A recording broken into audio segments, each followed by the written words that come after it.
Hello, ಎಲ್ಲರಿಗೂ ನಮಸ್ಕಾರ. ಏನಪ್ಪ ಅಂದರೆ, ನಾನು ಜೀವನದಲ್ಲಿ ಯಾರಿಗೂ ನಾನು ಇದುವರೆಗೂ ನಾನು ಸಾರಿ ಅಂತ ಕೇಳಿದ್ದೇ ಇಲ್ಲ. ನಾನು ಯಾರ ಜೊತೆ ತಲೆ ಬಾಗಿದ್ದೇ ಇಲ್ಲ. ಆ ದೇವರೊಬ್ಬರನ್ನ ಬಿಟ್ಟು ನಾನು ತಲೆ ಬಾಗಿದ್ದು ದೇವ್ರ ಹತ್ರ ನಾನು ಸಾರಿ ಕೇಳ್ಕೊಳ್ತೀನಿ ಹೊರತು ನನ್ನ ಜನಗಳ ಹತ್ರ ಸಾರಿ ಅಂತ ನಾನು ಕೇಳೋಕ್ಕೆ ಹೋಗಿಲ್ಲ. ಆದರೆ ಇವತ್ತು ಹೇಳ್ತೀನಿ, ನಾವು ಏನೇ ಮಾಡಲಿ, ಎಷ್ಟೇ ಬೈಲಿ, ಎಷ್ಟೇ ಹೊಡಿಲಿ, ಏನೇ ಅಂದ್ರೂ ಅದು ಒಂದೇ ಒಂದು ಜೀವ ಅಂದರೆ ಅದು ಮಕ್ಕಳು ಅಂದರೆ ಅದು ನನ್ನ ಮಗಳು.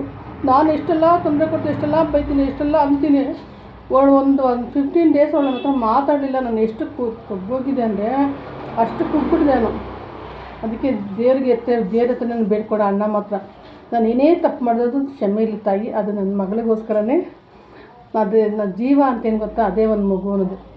ನಾವು ಎಷ್ಟೇ ಬೈಲಿ, ಎಷ್ಟೇ ಮಾಡಲಿ, ಅದು ಅಮ್ಮ ಅಂತ ಬಂದು ಮತ್ತೆ ನನ್ನ ಅಮ್ಮ ಅಂತ ಕರಿತಾರಲ್ಲ, ಜೀವನದಾಗ ಅದೊಂದೇ ಮಾಡೋದು ಪುಣ್ಯ ಅಂದರೆ ಮಕ್ಕಳು.